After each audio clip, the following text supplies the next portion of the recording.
بسم الله الرحمن الرحيم. إخواني أخواتي، سلام الله عليكم. نعود إلى كتابنا المعنون بالدين والدولة في الاجتماع العربي الإسلامي للمفكر الكبير الفيلسوف الدكتور عبد الإله بالقزيز. وقبل أن أسترسل، إخواني أخواتي، من فضلكم والمرجو منكم الاشتراك في هذه القناة المتواضعة الفتية ومشاركتها مع الأصدقاء والأحباب لتشجيع هذا العبد الفقير إلى الله لمزيد من الاجتهاد والبحث عن هذه الكتب التي أدعي كتب ومقالات وحتى قصائد، روايات، كل ما وجدت ثقافة تقدمية تنويرية تجديدية إنسانية إلا وسارعت إلى نشرها في هذه القناة الفتية. وأنا لا أدعي أنني مثقف أو مفكر أو صاحب مشروع أو أبدا. كل ما أفعله هو أن أساهم في نشر هذا الفكر الذي أنا أرى ممكن أن يكون خاطئ أو لا، أو أجانب الصواب في بعض الأحيان. والمرجو من الإخوان أن يتفاعلوا ويعلقوا ويشاركوا وينتقدوا، نعم، ويصوبوا، نعم، لأن هذا هو الهدف، والهدف هو خلق حراك فكري و كيف أقول، نعم، لا أقول ثورة ثقافية، ولكن تكون هناك نهضة نهضة ثقافية، نعم، نهضة ثقافية، لأننا نحن في حاجة إلى الثورة الثقافية وليست الثورات السياسية التي لم تعطي أي نتائج في أفق التقدم أو التطور. إذن بعد أن قدم دكتور عبد الإله بالقزيز نظرة تاريخية عن علاقة الدولة والدين، سواء في التجربة الأوروبية أو في التاريخ الإسلامي، وتحدث عن ما تدخل الدولة في الدين وعلاقة الدين والسياسي في السياقات المعاصرة، وطبيعة الدولة وأدوارها، ونقد فرضية حاجة الدين إلى الدولة باعتبار الدين مجاله الحيز الخاص الشخصي والقناعات الفردية، أما الدولة فهي في خدمة المواطنين جميعا بغض النظر عن معتقداتهم وعرقياتهم ولغاتهم. كما تحدث عن ماهية الإسلام السياسي ودعوته إلى أن هناك حاجة الدين إلى الدولة وتطبيق أحكام الشرع ونزوعه، هذا ما يريده الإسلام السياسي، ونزوعه تحيد إلى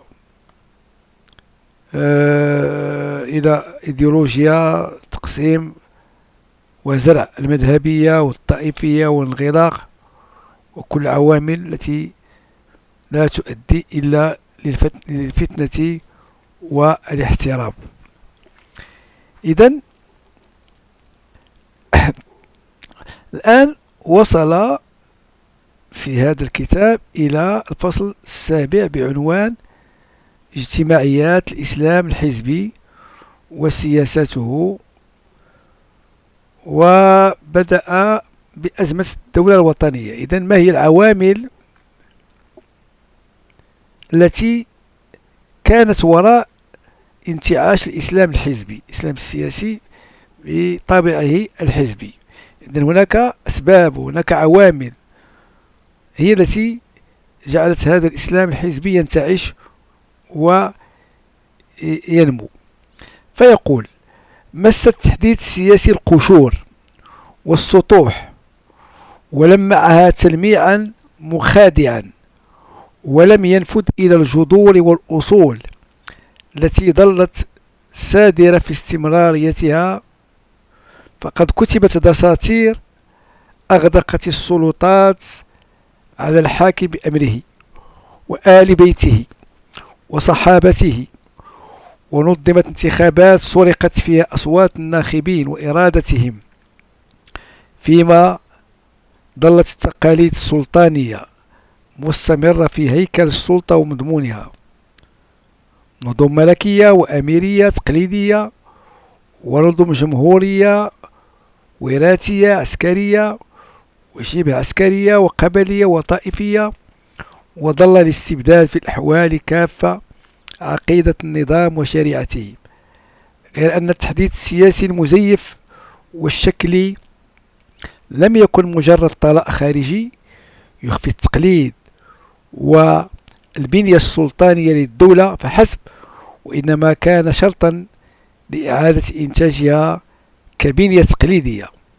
إن نموذج المجال السياسي القائم في هذه الدول لا يمكن إلا أن يقود إلى حال الانحباس أو الانسداد السياسي التي تعاني منها اليوم، أو التي نعاني منها اليوم بدرجات متفاوتة، والتي مصيرها إلى إدخال المجتمع والدولة في منطقة اضطراب مديد، حين لا يكون ثم من مجال سياسي تمارس فيه السياسة بمفرداتها وقواعدها. هذه القواعد الصريحة، هذه القواعد المتعارف عليها، وحين تحتكر السياسة من قبل نخبة حاكمة، حزب أو عائلة أو عشيرة أو أوليغارشية عسكرية، ويصادر المجال العام وتتغول السلطة ويبلغ استبدادها درجات عليا من القمع والتنكيل، وهو الغالب على الحياة العامة في البلاد العربية، يكون من الطبيعي أن تتولد من ذلك ظاهرتان متضافرتان: أن تجنح قوى اجتماعية للتعبير عن مواقفها السياسية بمفردات غير سياسية، دينية مثلا، تستعيرها للتعويض بها عن غياب السياسة ومجالها، فيكون الدين حينها المجال المستعار للممارسة السياسية الممتنعة على الإمكان الطبيعي. ثم أن يجنح الصراع السياسي لأسلوب العنف كنتيجة حتمية لإعدام السياسة ومحوها وافتقار الناس إلى ثقافتها وقيمها وقواعدها، وفي قلبها قاعدة المنافسة المدنية السلمية بين القوى والمصالح، وليس ظهور الإسلام الحزبي واتساع نطاق نفوذه وحراكه وتزايد ظواهر العنف السياسي في أوساط التيارات الإسلامية خاصة، إلا بعض النتائج الموضوعية التي تفضي إليها أزمة الدولة الوطنية وأزمة المجال السياسي فيها. إذن يريد أن يقول عبد الإله بن القزيز أن من الأسباب والعوامل التي ساعدت على ظهور هذه الحركات السياسية في مجال أو في الدول العربية الإسلامية أو في التجربة العربية الإسلامية هو ضعف الدولة الوطنية، أو أزمة، يمكن نقول أزمة الدولة الوطنية، ليس بضعف، نقول أزمة، لأن هذه الدول التي مثلا جاءت بعد الاستقلال لم تحقق تلك الشعارات التي كانت ترفعها من تنمية وديمقراطية وحقوق الإنسان، فأصبحت لنا ديمقراطية شكلية، دولة حديثة هجينة واجهة حداثية والعمق تقليداني قرصطوي متجسد مثلا في الدول السلطانية والإمارة وهذه النظم العسكرية والأسر الحاكمة. إذن فهذا الوضع أدى إلى ظهور هذه الحركات التي التجأت إلى الدين لمنافسة هذه القوى المتحكمة في الدول العربية الإسلامية. ثم كذلك من هذه الأزمة الدولة الحديثة صعود النزعة الاحتجاجية في المجتمع. إذن فبدأ صعود الاحتجاجات الإسلامية منذ النصف الثاني من سبعينات القرن الماضي، وهي اللحظة الأعلى في الحالة الاحتجاجية العربية، بعد أن كانت الاحتجاجات ذات جذور يسارية ولينينية. إذن فمثلا ابتداء من السبعينات بدأت هذه الحركات الإسلاموية تعوض احتجاجات الحركات اليسارية والشيوعية. ثم من أسباب والعوامل التي ساعدت على ظهور هذه الأحزاب الإسلامية والحركات السياسية الإسلامية هو انهيار النظام التعليمي، حيث يقول الدكتور عبد الإله بن القزيز: سيكون عسيرا تفسير ظاهرة تزايد جمهور الإسلام الحزبي في العقود الثلاثة الأخيرة في أغلب البلدان العربية، وتزايد العلامات الدالة على انغلاقه وتحجره الفكري ونزعته النصية الحادة، وتنامي ثقافة الرفض وإنكار الآخر لديه من دون العودة إلى البيئة التعليمية المدرسية والجامعية التي نشأ فيها جيل بل أجيال من المتعلمين، وما كان لها من آثار بالغة سلبية في تكوين وعيه وتوجيه مداركه وتكيف نظرته إلى العالم. إن النظام التعليمي في الأعم الأغلب من البلدان العربية الإسلامية مسؤول بدرجات متفاوتة من حال الإدقاع الفكري والفقر المعرفي والانغلاق على اليقينيات، وهو بهذا المعنى نظام مأزوم شأنه في ذلك شأن أنظمة الاجتماع والسياسة. إذا هناك أزمة في الدولة، وهناك أزمة في النظام التعليمي. إذن نعم، قال نظام مأزوم شأنه في ذلك شأن أنظمة الاجتماع والسياسة أي الدولة. ثم كذلك أزمة في الأسرة والمؤسسات الاجتماعية وأحزاب ونقابات وسلطة. إذن هذه كلها كانت تنحو نحو أو تنزع نحو التقليدانية.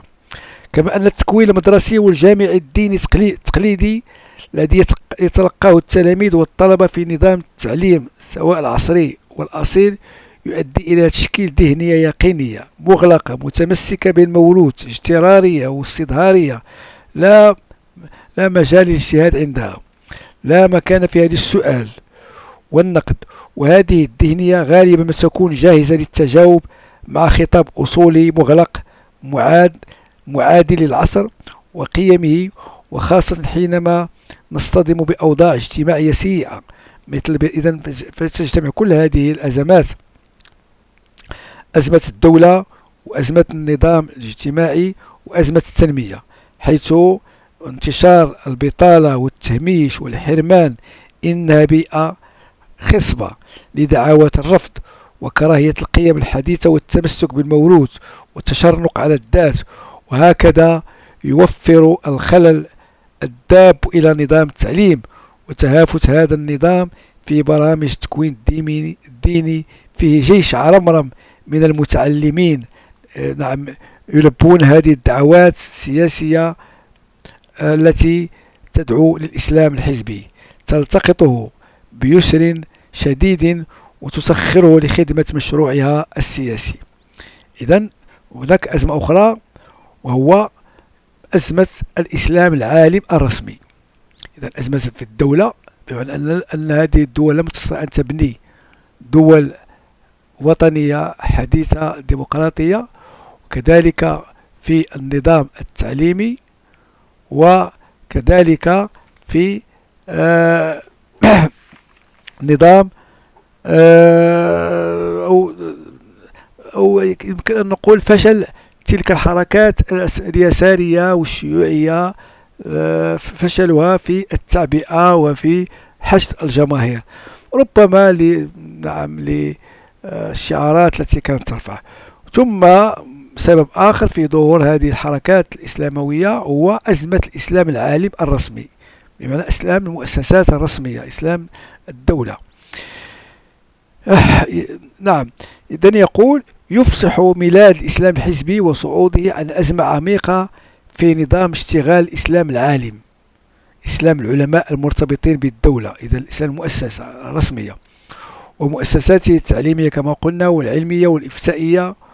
وإذا كان من مظاهر هذه الأزمة أن جماعات الإسلام النضالي أعلنت منذ زمن طويل تمردها على مؤسسات الإسلام العالم، ولم تتوقف عن القدح فيها والتشنيع على وظائفها واتهامها بممالاة السلطة طاغية والتسويغ لطغيانها. إذن يقول: يتهمون هذه المؤسسات الرسمية أنها موالية للحكام والأنظمة الاستبدادية، وأنها تبرر لهم طغيانهم واستبدادهم وفسادهم وخروجهم على، كما يقول، عن مبادئ الإسلام. وبهذا المعنى فإن معركة الإسلام الحزبي مع الإسلام العالم، إسلام المؤسسة الدينية الرسمية، ليست معركة فكرية أو فقهية، لأن قوى الإسلام الحزبي ليست مؤهلة علما وعلميا لخوضها فحسب، وإنما لأن المعرفة ليست موضوعها أصلا، وإنما موضوعها الوظيفة السياسية للدين، وهنا ينبغي أن تصرف لصالح السلطة والدولة كما يفعل العلماء التقليديون، أم لصالح الشعب والمجتمع كما تدعي قوى الإسلام الحزبي أنها ستنهض بأمره. إذن فالإسلام السياسي الحزبي لا يهتم كثيرا بالمعرفة الدينية وبالثقافة كالإسلام العالم، لأن هدفه هو السلطة والدولة والوصول إلى مراكز القرار. إذن فهناك، هذا معروف أن هذه الحركات فقيرة من الناحية المعرفية، فصحيح أنها تشتغل على الحشد وعلى التعبئة وعلى الشعارات وعلى، نعم، استقطاب الجماهير البائسة الفقيرة الضعيفة، ولكن من ناحية الإنتاج المعرفي فهي فقيرة. لم يكن الإسلام الحزبي أول خصوم الإسلام العالم، فقد خاض هذا جولات طويلة من الصراع الفكري الطاحن مع الإسلام الصوفي كنص، ومعه كمؤسسات طرقية. لم ينظر العلماء التقليديون بعين الرضا إلى التصوف. إذن التصوف لم يكن ينظر إليه بعين الرضا، سواء من المؤسسة الرسمية العالمة أو حتى من هذه الحركات. إذن فهو كان ينظر إليه بعين الريبة والشك في توجهاته، بل حتى هناك من يعاديه معاداة واضحة. إذن سواء من طرف هذه الحركات الإسلامية السياسية أو حتى من العلماء التقليديون، لأنهم لم يكن ينظر بعين الرضا إلى التصوف والمتصوفة يوما ما لسبب خلفيتهم الفقهية التي ترى في النص الصوفي هرطقة وإحداثا في الدين. هناك حتى من وصل إلى تكفير هؤلاء المتصوفة وأنهم مهرطقين وأنهم مبتدعين وأنهم يخرجون عن صحيح الدين وغيرها من الاتهامات. فتاريخ الصراع بين الفقهاء والصوفية معروف، ومعروف قضاياه وإشكالاته لدى الدارسين، حيث هناك دراسات عديدة في هذا المجال، مجال كيف تنظر هذه الحركات الإسلامية السياسية وكذلك الإسلام الرسمي للتصوف. ثم هناك كذلك غياب حلقة الإصلاح الديني، غياب حلقة الإصلاح الديني. إذن إذا كان صعود الحركات الحزبية الإسلامية وانتشارها قد تغدى من حال الوهن التي دبت إلى عمل مؤسسات الإسلام العالم، الإسلام الرسمي، فإنه تغدى أيضا وبنسبة أكبر من افتقار التاريخ الديني الإسلامي المعاصر إلى حلقة أساس في كل دين، هي حلقة الإصلاح الديني. وغياب تجربة الإصلاح الديني من تاريخ الإسلام المعاصر هو عينه الذي يفسر لماذا لم تقوى المؤسسة العلمية التقليدية على أن تطلع بالدور المنوط بها في تقديم تكوين عميق لجمهور المتعلمين في الإسلاميات وتاريخها، بمعنى الفكر الديني وعلومه ومراحله التطورية، وفي نشر ثقافة دينية منفتحة وحاثة على الاجتهاد والتدبر وإشاعة قيم التسامح والاعتراف بالمخالف في العقيدة أو في الرأي وبالحق الحر في التعبير.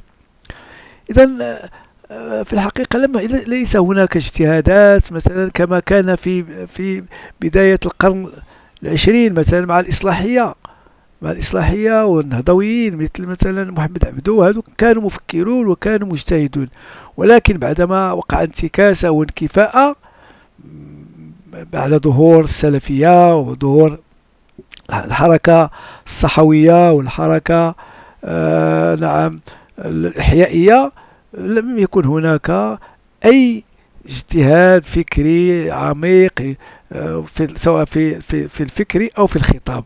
نعم. وركز هؤلاء الإحيائيين على المسائل التحشيد والتعبئة والشعارات والاستقطاب، نعم، لأن كان هدفهم هو الدولة وتطبيق الشريعة والخلافة وهذه القصص. إذا هكذا يتبدى إلى أي حد كان إخفاق الإسلام المعاصر في إنتاج لحظة الإصلاح الديني وإشاعة ثقافتها وقيمها، فغاب الاجتهاد والتجديد والتسامح وإسقاط الوسائط. ده أثر حاسم في توفير البيئة المناسبة لميلاد حركات الإسلام الحزبي وفشو وانتشار أفكارها في المجتمع واتساع نطاق المنتمين إليها ممن تأثروا بأفكارها تلك وحسبوها تمثيلا صحيحا للإسلام. ثم هناك سبب آخر لفشو وانتشار هذه الحركات وهو الفراغ السياسي. إذن اقترن صعود الحركات السياسية الإسلامية بلحظة تراجع نفوذ قوى اليسار وانحصارها في سنوات السبعينيات من القرن العشرين، وكذلك الليبراليين. إذن وقع انحصار، وقع ضعف لهذه الحركات الحداثية من اليسار والليبراليين، ووقع جمود في مشروعهم السياسي، وأصبح قادر على المخاطبة أكثر بلغة وعلى هؤلاء الحركات أصبحت لها قدرة على المخاطبة الجماهير بأكثر من لغة وعلى التواصل المتنوع الصيغ والمتباين درجات، لأنهم يدغدغون عواطف هذه الجماهير الفقيرة، الجماهير التي ينتشر فيها الجهل والأمية. نعم. فاستغلوا هذا الوضع في ظهور هذا الخطاب السياسي الإسلاموي الديماغوجي وعمت هذه الدائرة. إذن هذه هي الأسباب كما قال بها الدكتور عبد الإله بن القزيز، وهي نعم نعيدها باختصار. قلنا أولا أزمة الدولة الوطنية، بمعنى لم هذه القوى التي مثلا استولت على السلطة بعد المرحلة الاستعمارية لم تستطع بناء دولة ديمقراطية وطنية حديثة. إذن فكانت هناك شيء من الهجانة والخلط بين ما هو حديث وبين العمق التقليداني القديم. ثم السبب الآخر هو ظهور نزعات احتجاجية نتيجة للتردي الاقتصادي والضعف الاجتماعي. ثم السبب الآخر وهو انهيار النظام التعليمي، التعليم ضعيف تقليدي تسيطر عليه الذهنية التقليدية. ثم أزمة أخرى وهي أزمة الإسلام العالم الرسمي، بمعنى المؤسسات الدينية الرسمية، فهي كذلك تقليدية وهمها هو موالاة الحاكم وتبرير سياسته و الدعاية له المجانية له، ليس مجانية، فهؤلاء موظفون في الغالب. الإسلام الرسمي، الإسلام الرسمي المؤسساتي، إسلام موظفون نعم. والموظف لا بد أن يكون يطبق ما تقوله السلطة. ثم هناك كذلك سبب آخر هو الفراغ السياسي، من جراء انكماش الحركات الليبرالية والحركات اليسارية، ثم صعود هذا الإسلام الحزبي الجماهيري الذي يدغدغ العواطف ويسير في هوى الجماهير الفقيرة التي ينتشر فيها الجهل والأمية. إذن هذه باختصار شديد، أن لا نقدم جميع الأفكار، بل أقتصر على الأفكار الأساسية لأشوق إخواني لقراءة هذه الكتب التي أنا أدعي أنها كتب قيمة مفيدة تساعدنا في فهم واقعنا الثقافي والسياسي وعلاقة الدولة بالدين، وهذه المواضيع المهمة جدا حتى نفهم هذا الواقع الذي نعيش فيه. إذا مرة أخرى إخواني، أرجوكم الاشتراك في القناة من فضلكم، ساعدوا هذه القناة أن الإقبال عليها ضعيف من فضلكم، وهذا فضل من إخواني وليس أمرا، ومن منكم أو منا منكم أيها الإخوة أيها الأخوات. وفي الأخير أقول قولي هذا وأستغفر الله لي ولكم، والسلام عليكم ورحمة الله تعالى وبركاته، وإلى فيديو قادم بحول الله. سلام.